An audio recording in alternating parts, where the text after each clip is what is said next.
Welcome, everyone. Call tonight's Committee of the Whole meeting to order. Recommendation that the agenda for the Committee of the Whole of September 20th, 2022 be adopted as circulated. Moved by Councilor Renhouse, second by Councilor 80. All those in favor? Any opposed? Motion's carried. We have no petitions and delegations this evening, but this is an opportunity for anyone from the public who wants to come forward and speak to council on any topic that they wish. So it'll be on a first come, first served basis. And I see two folks racing for the mic here, so. And just to say your name and your address for the corporate administrator.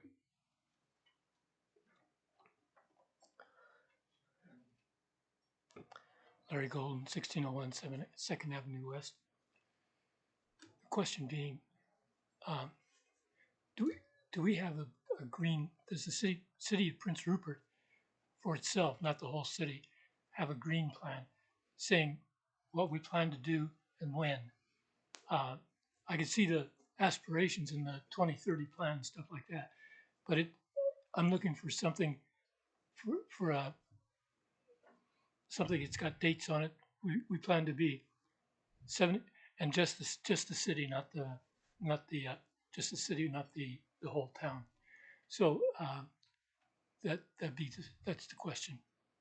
Yeah, we've outlined a vision around that, but there's going to be more details at probably early 2023 around a plan for sustainability for around the 2030 timeline, and you'll probably hear some information in October too around some of those plans as well. But there's going to be a new policy development for those types of policies, but the OCP kind of laid the framework for that. So yes, it's moving in that direction.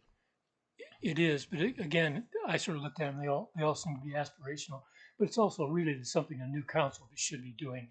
But they're going to have to know the same thing. We've got this plan right here.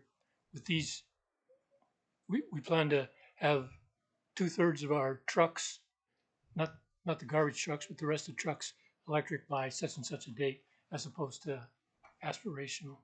Yeah, I would say there'll be a policy plan for that. We'll be doing engagement with the community, the next council, anyways, with that, and the staff have laid a framework for that moving forward. It was also one of the top things that came from the OCP engagement as well. Yeah, people want to see that. So yes, that'll be moving forward for sure. Can you turn this off, or do I? You can leave it like that if you like. Thank you. Thank you. Okay, next speaker, please.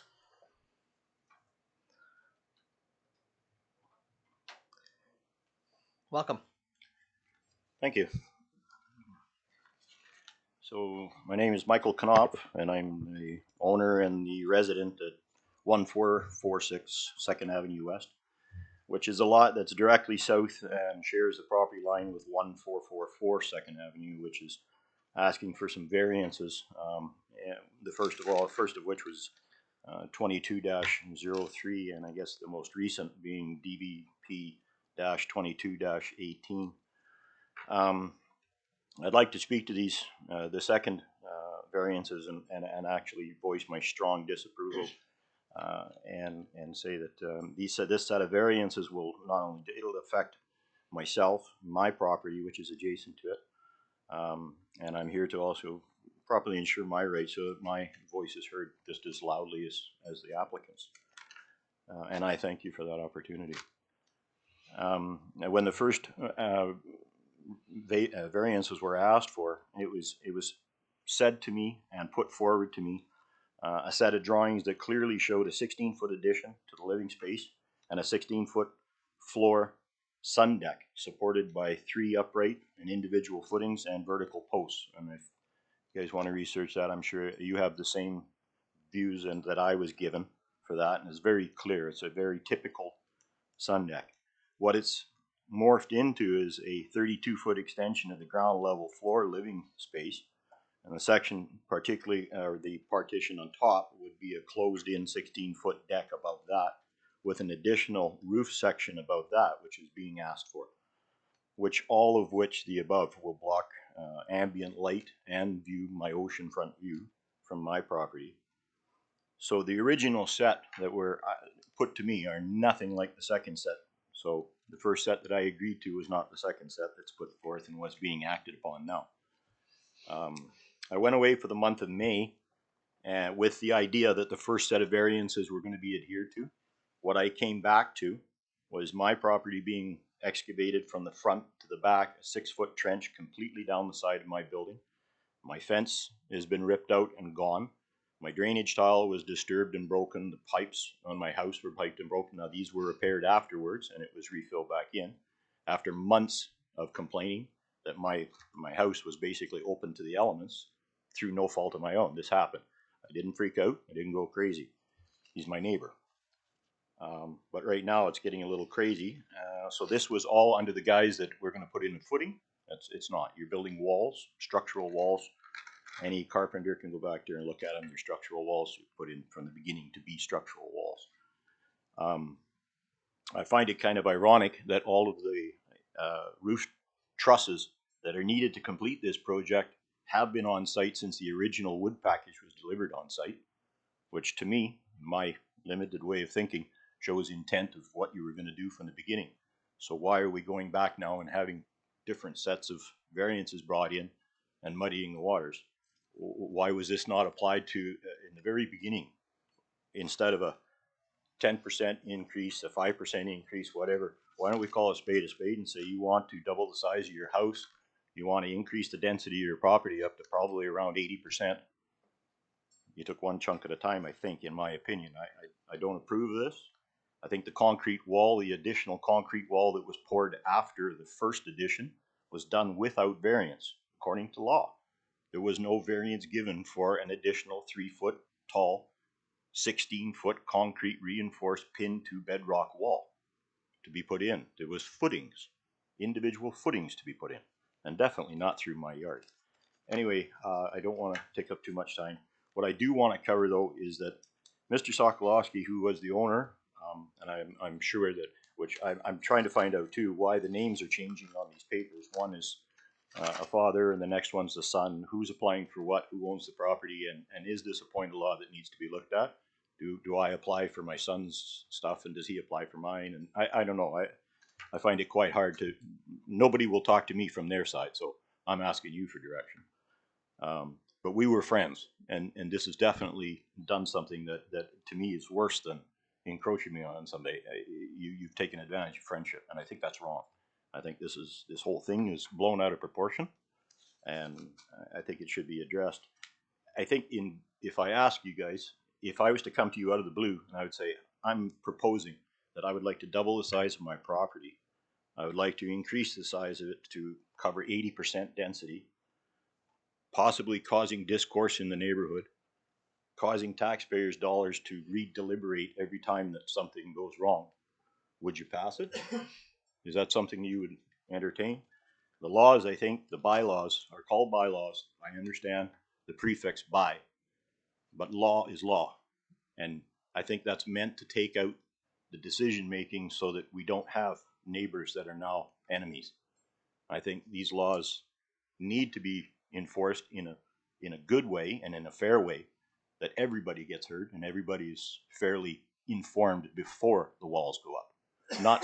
Not run around now and try and find out who didn't see it in the inspections. So thank you for your time, and for the counselors that came and looked at the site, thank you very much. Thank you for your diligence. I support that. Thank you. Thank you. It's important that we hear your voice as well. Any other speakers that'd like to come forward tonight?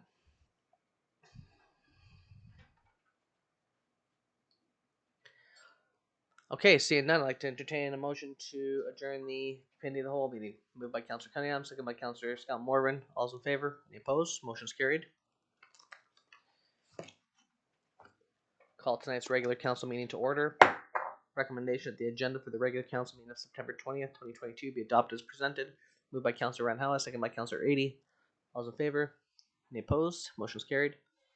Item 3A, recommendation that the minutes of the special council meeting of August 22nd, 2022 be adopted. Moved by Councillor Cunningham, second by Councillor Scott Morvan. All's in favor? Any opposed? Motion's carried. Item 3B, recommendation that the minutes of the regular council meeting of August 22nd, 2022 be adopted. Moved by Councillor Randhawa, second by Councillor 80. All's in favor? Any opposed? Motion's carried. And item 3C, recommendation that the minutes of the committee of the whole meeting of August 22nd, 2022 be adopted. Moved by Councillor Scott Morvan, second by Councillor Cunningham. All's in favor? Any opposed? Motion's carried. Okay, first up, we have a report from planning regarding development activity report August 2022. I'm guessing this is just a report to file. So recommendation that council receive and file this report as provided. Moved by Councillor Scott Morvan, seconded by Councillor 80. Any discussion? All's in favor? Any opposed? Motion's carried. Okay, next we have a report from planning regarding DBP 2218 for 1444 2nd Avenue West.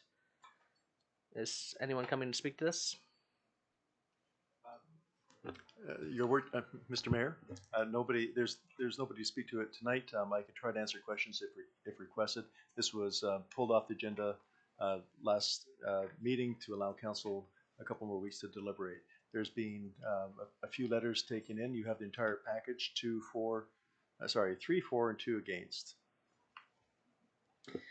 Mr. Buchan, are you able to, just for the audience, tell the story of this project?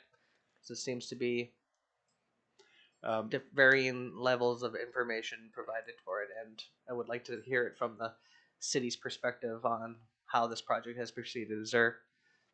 I have nothing to add over what's in the reports at this time. If there's additional information that council wants, we can certainly try to gather that for you. Lee, can I speak? Yeah, go ahead. So I actually went and had a look at it. I was contacted originally by the fellow that was just speaking. And then I actually went and looked at it when I was contacted by the people building it.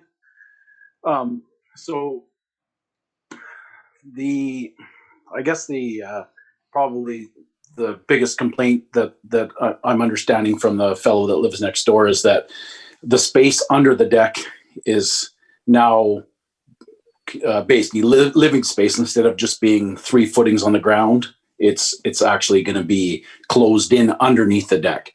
So I guess the question is do we feel that is impactful in any way? I mean, looking at it, I don't see how it can impact anything any more than having a deck there. I mean, it's still the same deck. It's still the same height. As far as what they're building underneath, the only thing is that now they're adding more living space under the deck, where originally that wasn't on the original variance. And then also they had they want to build a partial coverage over the rear deck, which we all know, living in Rupert, when you have 10 feet of rain, it is nice to have a cover over the barbecue. Looking at it myself, from the original variance to what they're asking for now, I mean, they're asking for an additional roof over the back, which I don't believe would block sunlight. It may block light, but not direct sun. And it's not very high, so it's not any higher than the person's house that's next door. So I don't see it being impactful in that way. And having a 25-foot lot in this town, the older lots, we're all trying to build bigger houses, and we turned down a variance very close by to that for someone that wanted 3 stories but 7 feet taller. Well, this in my mind doesn't have that same impact. So they're asking for a lot more lot coverage, but it is a 25-foot lot, and the house is not big by any means. It's not a huge structure that's overbearing and way over height, or I mean, it's probably lower or similar height to the house next door. It sticks out maybe a little further past. So in my eyes, I really have no problem supporting the additional variances. If it was like when I spoke with the last one where we turned it down, where it was like 7 feet taller than the allowable height. And, if someone was building something that was just so overbearing for the next door neighbor, then I would understand. It's unfortunate that it's come to a fight between neighbors. They told me everything. They told me, they damaged the drainage, but it sounds like the fellow next door's drainage is actually running into theirs. I can't confirm that, but they fixed it. And the fence sounds like it was actually on their own property. So there again, they had survey stakes out there. So if they removed the fence, I would think that it was their fence they removed, from my understanding. So I'm supportive of the variance because I do feel that it is not something that's over. It's not super tall or really impactful, and the fact that all the other neighbors around seem to be supportive of it. So and I've driven past, I've been on the site, I've been in the house. They're doing really good quality work, which is nice to see, and they're just trying to make a little bit bigger of a house. Thank you, Councillor Niche. Other comments? Councillor Eady? I guess in the interest of making sure that we try to balance the perspectives a little bit, I did have a chance to speak to both sides in this discussion, and I appreciate, actually, to be fair, I appreciate the willingness of proponents as well as the gentleman that just spoke to come forward, express their views. Unfortunately, the views are in conflict with each other, and that puts us in the position of having to make a decision that somebody won't like. And all of us around the table know that those are probably the hardest decisions when you're put in that catch-22. And this is definitely one of those things. I think, to me, one of the issues here, and maybe some of the narrative that would have come into the city's story, is that there was an application for variances in March, and I think it's been correctly stated that that application involved footings and posts for a deck. I think the turning point that turned this into a bit of a messy controversy is that that's not what got built. What got built was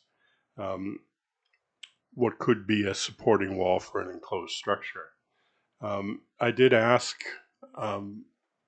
why that decision had been made to do that, and the answer I was given was that it was intended to serve also as a retaining wall against potential slippage in the ground surface. And I'm not in a position to judge the merits of that statement, but that's what I was told. But at some point in there, the city put in a stop work order, I think appropriately, because that's not what the variance indicated was going to be built. And I think the suggestion then to the proponent was, well, we can remedy this by putting in a second set of an application for a second set of variances. And so here we are. The contention then is over whether the impact on the person who does not want this development is sufficient to merit being characterized as a decrease in their quality of life. And on this point, I'm going to say that my impression was actually a little different. I went inside and it was hospitable enough to give me a sense of what the view is from out of the back of the house, especially on the second floor, and the amount of light that it likely gets, given that it's in close quarters on both sides to a building, and in this case, the building on the right-hand side will be extended significantly.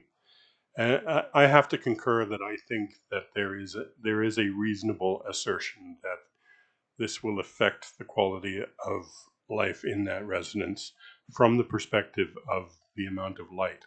I'll take issue with the term sunlight because I don't think that's the problem, just based on the way the houses face. I do think that in the middle of a dark gray winter day, what this means is that the house next door is going to be a much darker place than it was before this project. Having said that, I think that we're here to to determine whether, given all of the various views on both sides, and as it was stated, and the rules regarding these things, whether we should let this thing go forward in terms of the second set of variances. And I'm very ambivalent about it at this point. I think that it would be possible, for example, to take the perimeter wall that has been built now and put a deck surface over it, and have that be the resolution. But I'm only one person here, so I'm going to let other people chime in before we get towards decisions. Councillor Runha, then Councillor, then Murrow. Thank you, Mr. Mayor. I got call tool on my at my home phone number, but I was away to drop off my daughter. Could not get chance to see what's happening over there. But with the presentation, like seems like some footings are not supposed to be done, but happening. So my question is from the city, like what is your recommendation, and what's our employees report, like everything is like by law or not? Because I didn't get chance to go there, or we need more information like for next time, because I don't know like if you what's your recommendation, like if everything's done by supposed to be done, or like Through the mayor, uh, the project has not proceeded as initially proposed. So we know that that's admitted. The issue is that there's additional work that's gone on that's not being permitted, and a stop work order has been put on that. As for whether or not we recommend for this to proceed or not, is a difficult one for staff to make, because it comes down to council's judgment.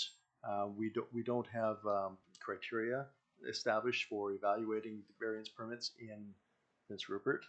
It's very much a matter of an applicant making a case to council for the merits and need for variance, and then listening to the residents that have been notified as to how this change, this variance might affect them.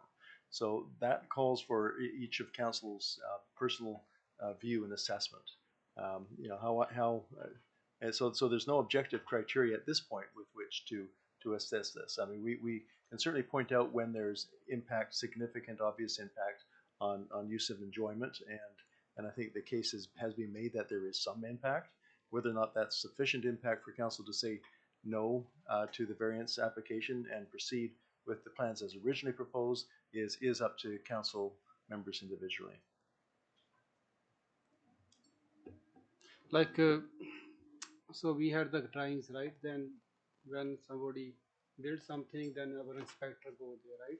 Building inspector, so they check everything is right? So their report says, what's their report? Everything okay?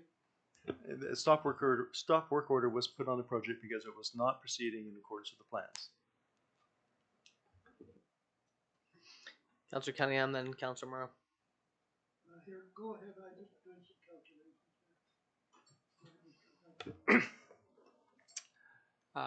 I'll come at this from a slightly different angle. So, I mean, you guys have heard me say a few times before that I think process is equally as important as product. And so, when we, the way the city manager is framed is sufficient impact to warrant rejection. I view it slightly differently, which is we went through public consultation in I believe it was March. March of this year on the initial development variance permit. And now what we're faced with after this stop work order is an additional 6 variances to either side property line, front, or lot coverage. So to me, from a purely procedural standpoint, it doesn't strike me as a variance that I want to grant, because and we've experienced this in other cases where someone's proceeded with work the way that the permit is not It's not completely exactly as submitted. If there's no harm, there's no foul, in my opinion. If no one comes forward and voices objection, and it's an honest mistake, that's one thing. But here we have a case where we went through the public consultation, we gave approval based on the permits that were provided, and now we have a request for an additional 6 variances, whether that's the different property lines. So purely on that basis, I don't want to see us being put in a position where we're effectively trying to work around the applicant who has added more and more to this as the process has gone on. So from a purely procedural standpoint, I don't feel like I'm in a position to vote in favor of this request. I'm yeah, I'm a little concerned with 6 variances after the fact. Like it's I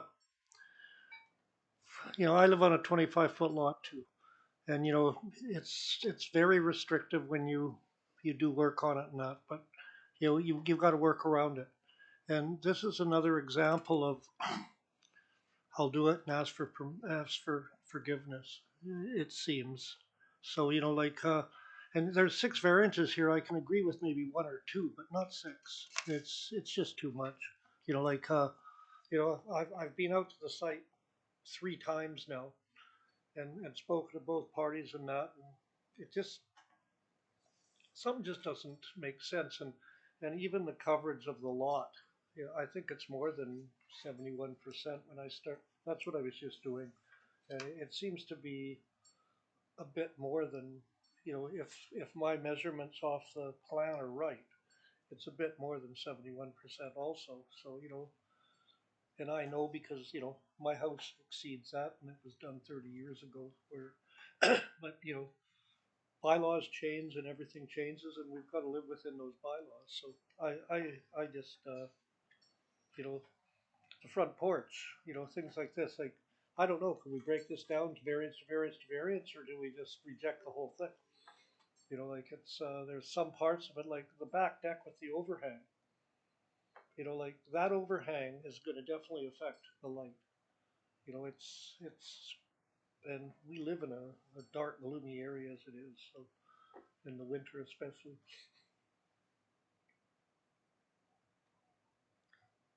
Other comments?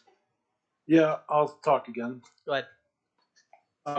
So, just like the whole 6 variance thing, I mean, obviously you're 25-foot lot, so every time you go within that 4 feet of the side, or within 12 feet of the front, you're having some sort of variance. So when you say 6 variances, it sounds like a lot in the sense that they're asking for a whole bunch of different things, but it can take 1 inch to create a variance. So I mean,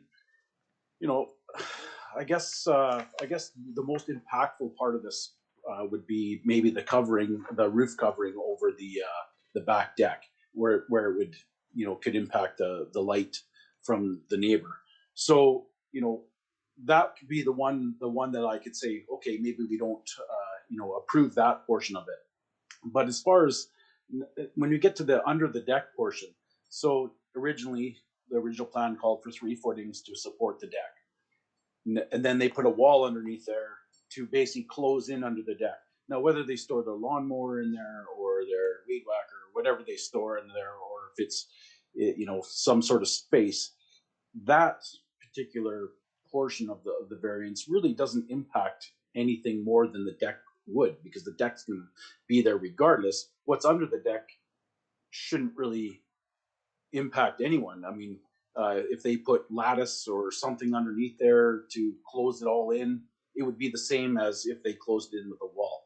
So if I could make a suggestion, then if people are not wanting to, if they're concerned about the light, then we could say, okay, sorry, you can't build the roof over the deck, but you can close in under the deck. And then the front deck, well, I mean, it's a front entrance way. It just happens to be that their house is very close to the street already, and they want to build a set of stairs and a front entrance. It's not like they're trying to build some massive sun deck, and to me, there's no impact to the front So, you know, if I could make a suggestion, is allowing the front deck to get done because that's really zero impact on anyone. Let the underneath the deck get built because it's the wall's been built. It does actually kind of act as a retaining wall as far as retaining the neighbor's yard from sloughing into underneath their deck, and then turn down the application for the covered roof over the deck because that seems to be the portion that's the most impactful, and that would be my recommendation if I could make one. Councillor Natius. So under, if you look at the recommendations, there's 6, right? So you would be saying to basically, we would put an amendment forward to scrub number 6 basically from the recommendations. If you can give me a sec to look at the agenda here. I'm just on the Zoom here, so I'll just check it out here. Number 2? No, that's proposed front deck and overhang. And then number 6 is the rear deck. Sorry, just trying to find it here.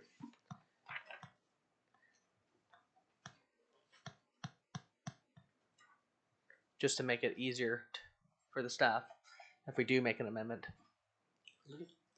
Could I just mention that I know that there's been quite a lot of discussion already, but the first motion that needs to be put forward is to put it back on the table or remove it. Yeah, I see that here.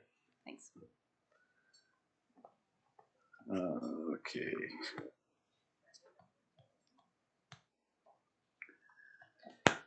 Sorry, it's taking me so long to wheel back through it here. Okay, so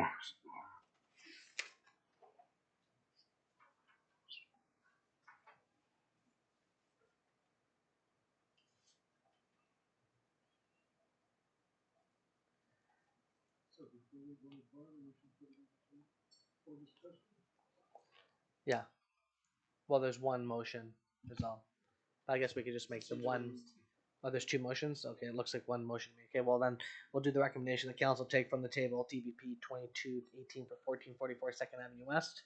Moved by Councillor Cunningham, second by Councillor Moreau. All those in favor? Any opposed? Motion is carried. Okay, so back on the table. Are you there? yeah, now? it's looking. Yeah, it looks like it's just number 6 for the overhang, if I read it correctly. So it's just the overhang on the rear deck is the one that seems to be the most impactful to the neighbor. But other than that, I mean, I don't really see. I mean, I understand what he's saying about, well, now that's going to be living space, but the reality is that whether that they close the deck in with lattice or something, it's not. It won't change, the original intention of the height of the deck or what it would do for a view or anything like that. So it's just the roof that seems to be the biggest problem of it. Councillor Nishi, you want to move that motion then with that amendment? Yes. That we take out number 6 then from the application? Yeah. Yeah. Okay, any seconders? I'll second it. Okay, motion's on the floor. Yeah. Discussion? I'm just looking at the front deck too. Does it have to go, he wants a deck that's gonna go the full width of the house, where the bylaw says it has to come in 4 feet from the property line. It's not gonna impact the front deck any if he follows the bylaw and brings that in the front deck. There's why, because he wants to put an overhang over the front deck too. And in the front deck, when you look at the house, is the front of their house and the front of the other house there's a significant difference already. And so, if you take that into consideration and add another, I think it says 6 feet to the front of this existing house and right across the whole house with an overhang, I don't know, we're going to be picking this apart. I totally agree with what Councillor Nice is saying about the overhang and the fact that they have the trusses there. It sounds like they were planning on doing this all along. Again, I don't know. I just saw the trusses sitting in the backyard there. Sometimes you get more than you need. But I see no reason why that front porch has to be the full width the 25-foot lot. Because the house is already sitting like this far from the property line on both sides.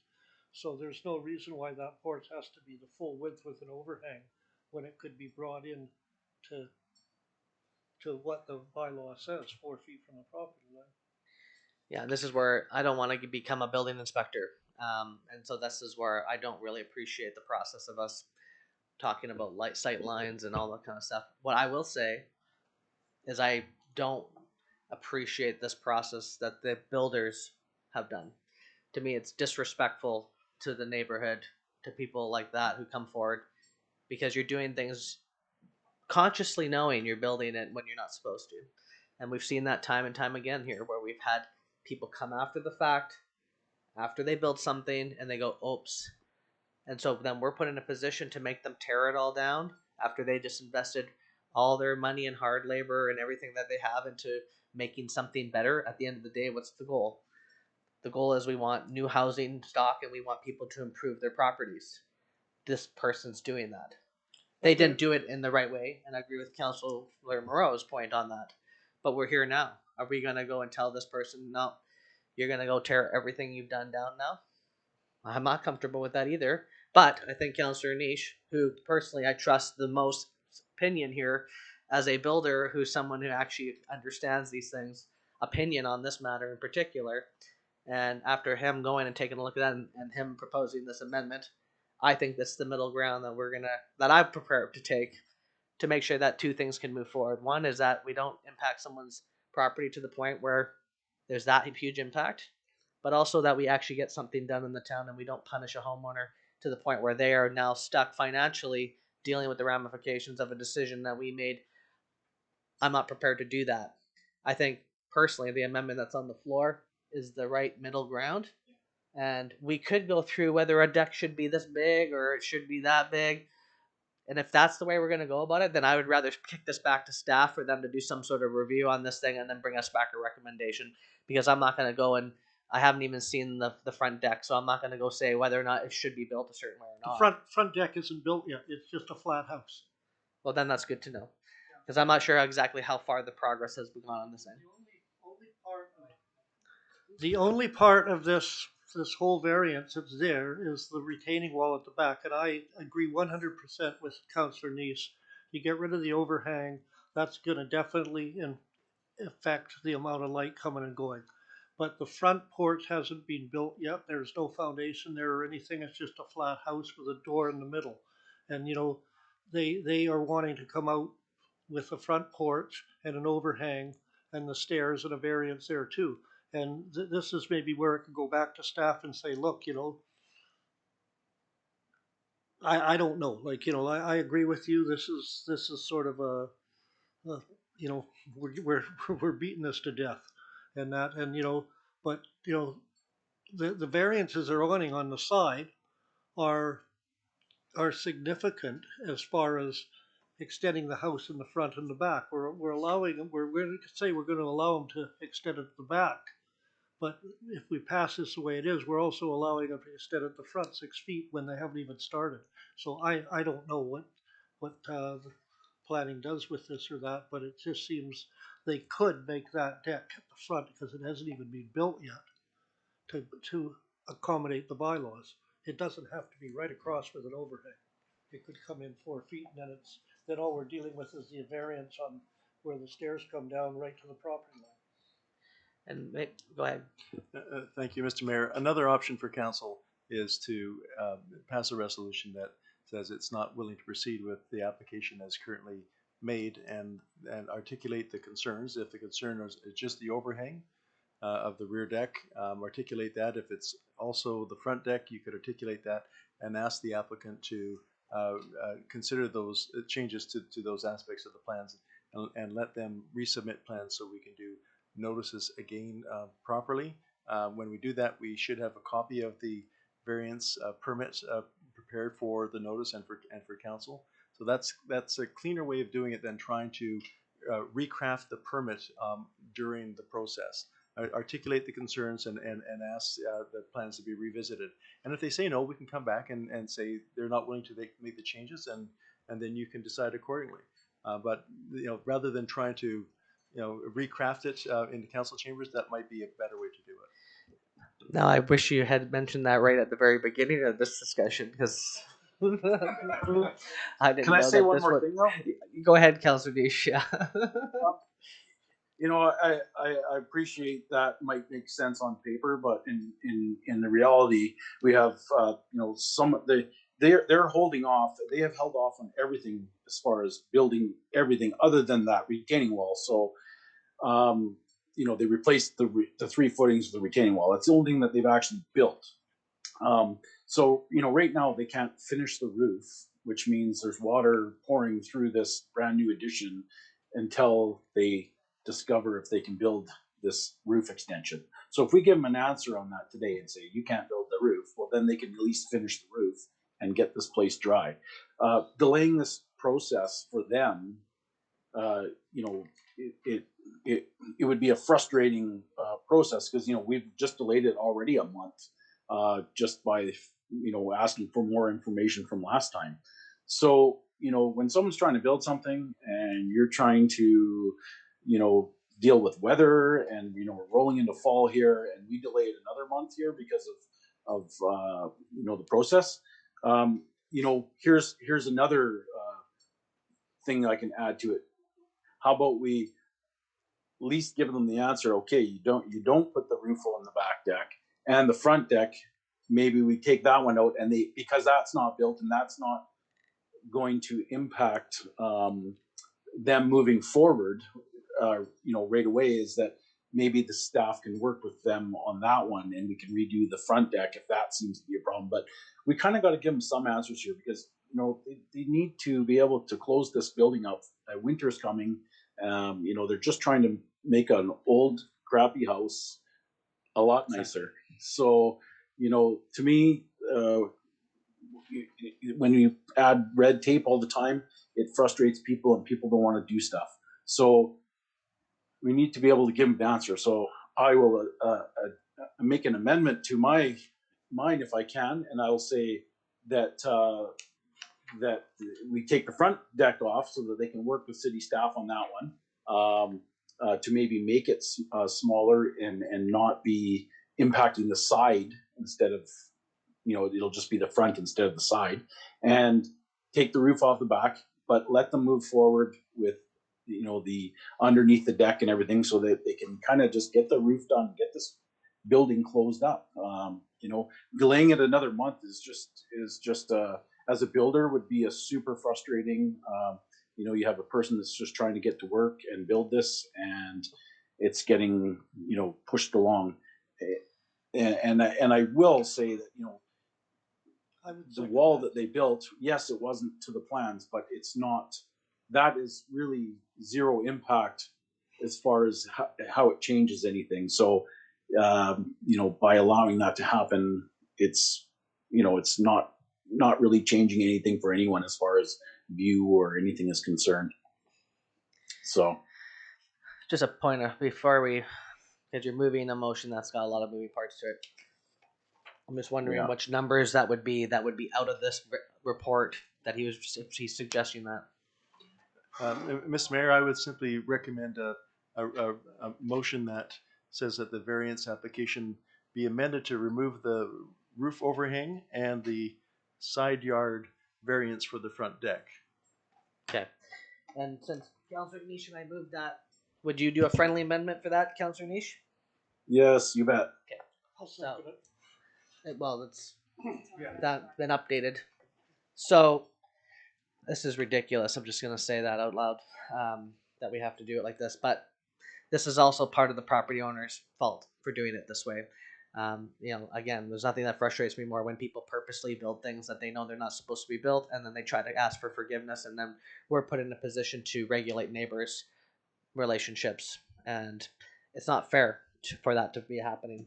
So I think what's on the floor right now is the right compromise. They can come back with another variance and a proper process, have the neighbors be involved with what their final part of their projects can be going. But I agree with Councilor Niche. We got to move forward. We can't just tell people they can't build a house because they've made some mistakes. Things need to get built. and they need to get to work. And it's the fall's here now. And if we delay it any longer, then we're just punishing a homeowner who's trying to just build a home. And I think that's the goal. Personally, that would be my objective. We see some homes built and improved. So, is there any other comments on the solution that has been proposed? Okay, well, I'm going to call a question then. All those in favor? Anyone opposed? Okay, that passes. Let's get back in touch with that owner and we'll finish off the process later. And hopefully that's a resolution that everyone involved will appreciate. Okay, moving on to item C. Report from Planning DVP 2220 for 11153 Ambrose Avenue. Thank you, Mr. Mayor. So this request is for variance permit 2220 1153 Ambrose Avenue. This is a request for a variance for the zoning bylaw section 5.2.7b to build a 6.86 meter shed on the property, on the applicant's property. The maximum height for an accessory building in the zoning bylaw is 3.6 meters. So this would be a variance of 3.26 meters above the current maximum height. The new garage, this structure would be a new garage on the bottom level and a workshop on the top floor consisting of an open concept room for hobbies. And this would be to accommodate family, grandchildren activities due to an insufficient space in the existing house. The proposed garage site is currently sits approximately 3 meters below road level or street level, and the house backs onto a designated alley that is just treed, and so there's no houses behind. So given this elevation and the location of the structure on the property, it's unlikely to affect the viewscape of neighbors. However, at this time, we're recommending that it goes to public notification, so if neighbors do have concerns, they can come forward during that time. I'll also note that the applicant has proposed to install a washroom in this unit, which would require hookups to water, sewer, and electricity. And electricity would be for an electric car charging station. So given this water sewer connection with the height variance, council may be concerned about the potential of an unauthorized suite.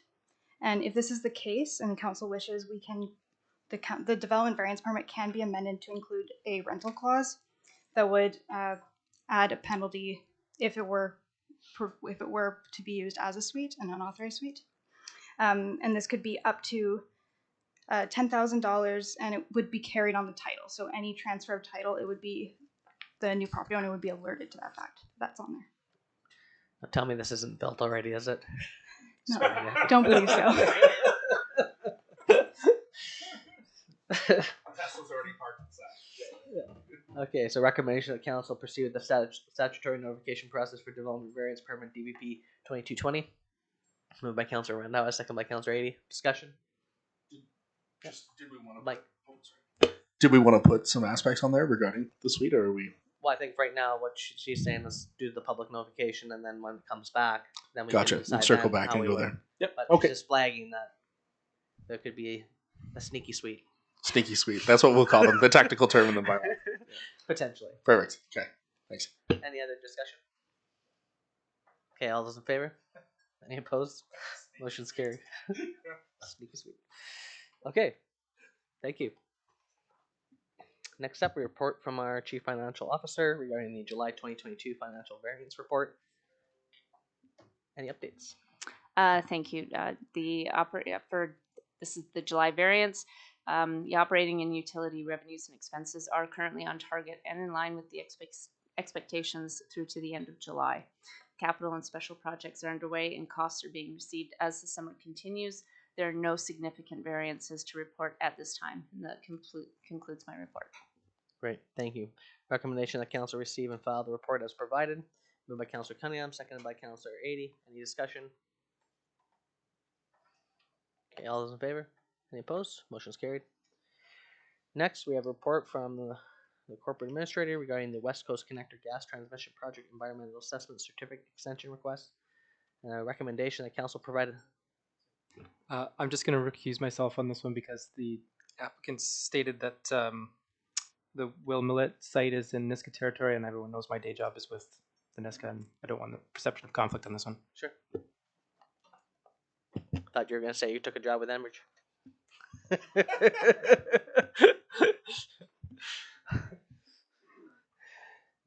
Okay, recommendation that council provide a letter of support for the West Coast Connect Gas Transmission Project Environmental Assessment Certificate Extension request. Moved by Councilor Renhala, seconded by Councilor Cunningham. Any discussion?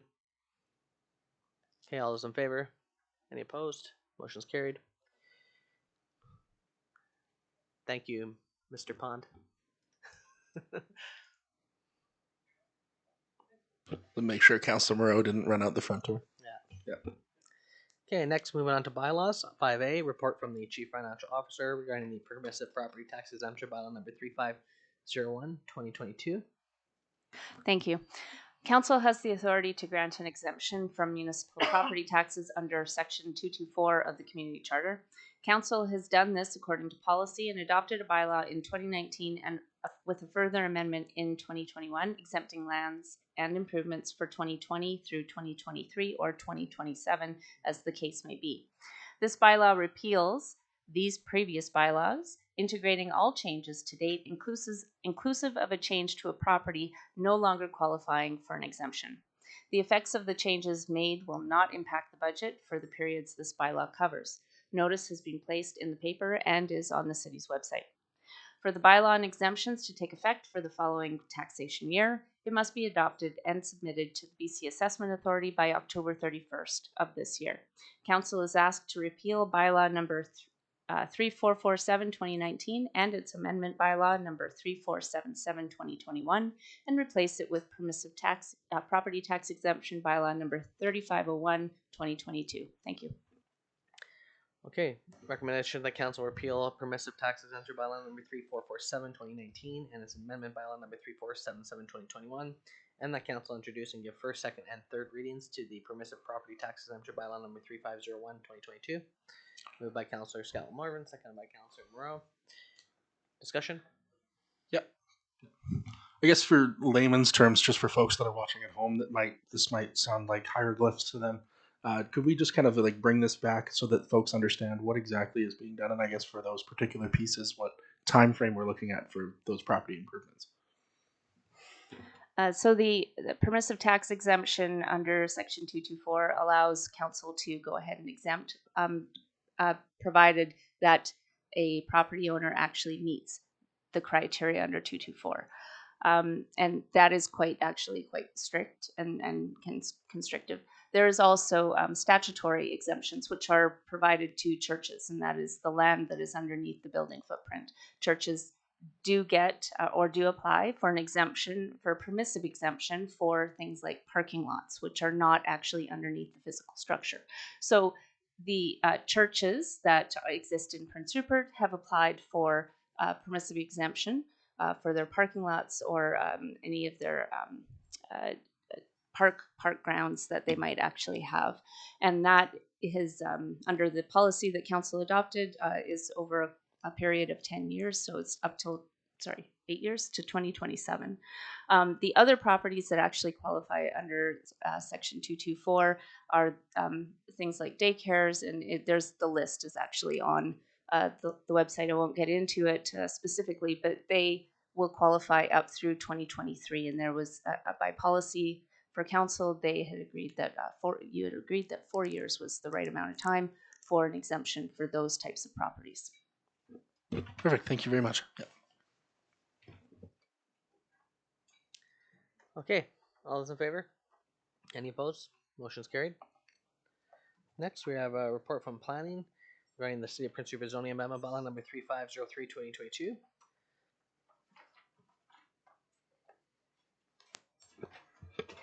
Thank you. This zoning amendment bylaw is for the RCMP lot that our new RCMP detachment will be going on. So the City of Prince Rupert is in the process of designing a new RCMP detachment. During this process, it has been identified that the chosen site is currently zoned for C5, which is marine commercial, which does not permit institutional buildings such as an RCMP detachment. So rezoning this lot to P1 public facility zone will allow the RCMP building to be developed. Just some context for listeners, the City of Prince Rupert purchased the former Kingdom Hall property intending to construct a new RCMP detachment for the community, which is obligated under the Municipal Police Act, and therefore rezoning the property is required to be aligned with our bylaws. And our first recommendation is to introduce first and second readings to the zoning amendment bylaw. And the second recommendation is that council waives the public notice requirement, and the public hearing requirement, rather. And this is because the detachment is obligatory under the Municipal Police Agreement of 2012, and the fact that the public have had previous opportunities to provide comment on the development. And we have provided some public consultation in the form of a sign and letters to residential properties within 100 meters.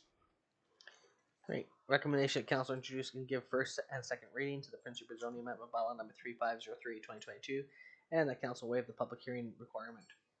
Moved by Councillor Cunningham, second by Councillor Scott Marvin. Discussion. Just one brief comment. If we had seen some significant resistance to the loan approval process, I would probably not be in favor of waiving the public hearing. But given that that wasn't the case, I'm prepared to move forward with the recommendation as it's written by staff. Any other comments? Okay, all those in favor? Any opposed? Motion is carried. Thank you. Okay, moving on to reports, questions, and inquiries from members of council. Councillor 80, then Councillor Randhawa. I'll put it in the form of a question, and I'm not sure which of the attendees would like to answer, but as I was unable to go to the UBCM and I missed out on all the fun, I'm just wondering if there's a thumbnail sketch available in terms of what we come back from that event with. Oh boy. Is it a Cole's Notes or a Nick's Notes? Where do we even start? Well, Councillor Cunningham and I were. Why don't you take a stab at it? Well, first of all, I'd like to thank the staff, Mr. Buchan, Corinne Bobbin, Rosa Miller, and Richard Pucci, for their excellent briefing notes and everything. As we met the ministers, we brought up many problems and details of how to solve the problems and the help we need. And those briefing notes were fantastic. I talked to other people from other cities, and these briefing notes, they looked at me like I was from the moon. You know, they go into their meetings and ad lib, and we had great briefing notes. We had great support, and the staff and Lee and I, the staff had quite a few meetings. Lee and I had quite a few meetings. There was over 28 meetings in the 3 days at, and our MLA, Jennifer Rice, was running between meetings because she was also meeting for the RD and other cities that she represents that as well as ours, and she was just back and forth quite a bit. She was a big help in a lot of the meetings, and I think we got our message across. Lee can elaborate a little more, but a lot of the ministers sat up and paid attention to us, and it's not like we were walking in there hat in hand looking for things. We were suggesting solutions to the problems and things like that, which they don't get very often. It's always, we need this, we need that. Well, we were just giving them the message, we need help, and we need help with different aspects of it. And I won't go into the exact things, but I had excellent meetings with Northern Health and Adrian Dix. That was more what I wanted to do. Lee had some fantastic meetings with other ministers and that. Our staff had great meetings with staff to staff and things like that. I think we accomplished a lot more than we set out to when we went there. I honestly think that it was a really good UBCM for Prince Rupert. Lots of meetings. No, it was great. I think, I think we made a lot of headway. One of the top items was the Port Property Tax Act. It was clear that not every minister was briefed with the facts on that issue, and so we provided them with the facts. And I think it was eye-opening for them to see the impact of that act, because I think there's a narrative that's going around that there's no impact, and that this act is necessary for investment in Prince Rupert, when it's clearly there's no evidence to support that claim whatsoever. So I think we're going to see some traction with the provincial government really taking a look at that. Coincidentally, there was a report that was commissioned by the province that I wasn't aware of until an FOI was conducted that showed that they actually did an expert analysis of the Port Property Tax Act, and the findings are actually quite interesting. What they were, some of the recommendations that were coming out of that, and so these are conversations that need to be ongoing. This is a massively impactful issue for this community, which I outlined in the Hayes 2.0 presentation, in the State of the City presentation, as well as when we led the coalition of 6 municipalities that went to the province in 2017, 2018 to try to get this addressed. So, we want to have a collaborative relationship with our industries. We want to be able to move forward as a community, but when you have a handcuff so tightly wound across your wrists as a community, and you're not able to collect the kind of income you need, and it's impacting local taxpayers to such a degree where they're offsetting and subsidizing port industries, this was a narrative that I think all the ministers needed to hear, including David Eby. We had a chance to sit down with him for 30 minutes. He wasn't fully aware that this was how impactful that was, and so I think that message was heard loud and clear. And I think the province now understands that a solution must be presented, and that sitting on this topic is not an option. So I think we made very good progress with that particular file, as well as affordable housing was one of our key discussion points, pretty much with every ministry, segued, as well as some of our strategic plans that we have around certain projects that coalesce, like the Gateway project fits in with housing and transportation and a variety of different things. And so trying to create economies of scale with the projects and bringing in multiple industries together, or ministries together, that will be able to work on certain projects that will achieve multiple similar goals across ministries. And that's appreciated with the province when they can kind of have multiple check marks with one project. So we have lots of development opportunity up here. We outlined the challenges of that for them, why they need to come in and help support the development environment here. We need to be clearing land. We need to be doing all kinds of things to start prepping to be building 3,000 new housing units over this coming decade. And so that was clear with them, that a mobilization is needed to support the port growth. And that was one of our key messages as well, that we're here to support port growth. Without the port, we wouldn't have the growth, we wouldn't have the jobs. We need that. But we're not going anywhere right now without appropriate resourcing and housing, recruitment and retention strategies. And so all this stuff was presented to the province in a way that I think they understood, and I think it was very successful. And I can't even list off all the ministries we met with, but we really had on the main points. And the other main point was infrastructure deficit. Right, we have a $600 million infrastructure deficit.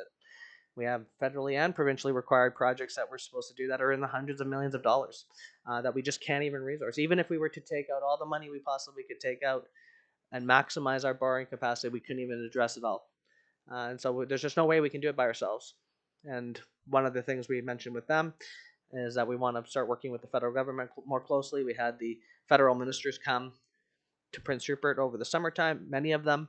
And now what we've, with staff, has started to coordinate through the PMO's office, Chrystia Freeland's office, and some of the provincial agencies. And they're trying to bring a team together, multi-provincial team, federal team. And we're starting to figure out a plan for how Rupert's going to get mobilized so that we can become that world-class port city. But if we don't do these things, well, there's no housing is going to be built, the infrastructure is going to crumble, and we're going to go bankrupt because we're not allowed to collect money off the taxes. And it's a situation that the community needs to become aware of, that there's no getting out of it unless everyone comes to the table meaningfully, and that we create an even playing field here where we're able to participate more wholesomely alongside with the industries. There's $60 billion worth of annual trade happening through this corridor now, and combined we get $3.2 million a year from all the marine export industries, and that's ridiculous. And I said that in my presentation. It's highway robbery, and it needs to end. And I was very clear with the ministers and made sure that it was very heard loud and clear that they have to do something here, and they have to come up with a solution. So, and that's about as strong as I was saying it as well there. So that was the UBCM, and of course there was all these tertiary things as well, workshops and delegation things and all kinds of other stuff. So it's a very busy time. You're up in the early morning and you're going to bed late. So, you get a lot done. You meet a lot of people, and you get to collaborate and connect with other people across the province. But one thing that was encouraging and disheartening at the same time is pretty much every single municipality is in exactly the same boat, just in various degrees of scale. There's other communities that are facing taxation issues with other industries. There's caps on forestry taxes up in the Chetwynd areas. There's all kinds of things going on that other communities struggle similarly to us. So you commiserate and also try to figure out solutions at the same time to those problems. So part of the UBCM is also being creative and figuring out, I find after 8 years that every time we go to the UBCM, we unlock new doors and new solutions to our problems, because it's that opportunity where you get to meet so closely with the government in such a short amount of time. You create momentum. And I can tell you there's momentum right now because I've been getting text messages from ministers in Prince Rupert saying we're going to be coming up there. We want to talk more about all these things. And that's kind of what you need to do, is you need to build that momentum. And so hopefully the next council will carry that momentum forward. Is that enough of a report? A rant report? Thank you. The one thing that my recollection of the UBCM that I did attend way back before COVID, when we could all go, was that I support the observation of how busy it is. I do think when we go to where there are more participants, some kind of strategic way of allocating tasks for various people who are attending, so that the workload does get split up. Much more difficult for you guys to do because it was just the two of you along with the staff. But I think if there is a bigger delegation in the future, I think that would be a useful exercise to put some planning into how to use the people that are there. Absolutely. Councillor Van Halen. Thank you, Mr. Mayor. So still people asking about the timeline on the McBride and on the 2nd Avenue. You have any idea? Thank you, Councillor.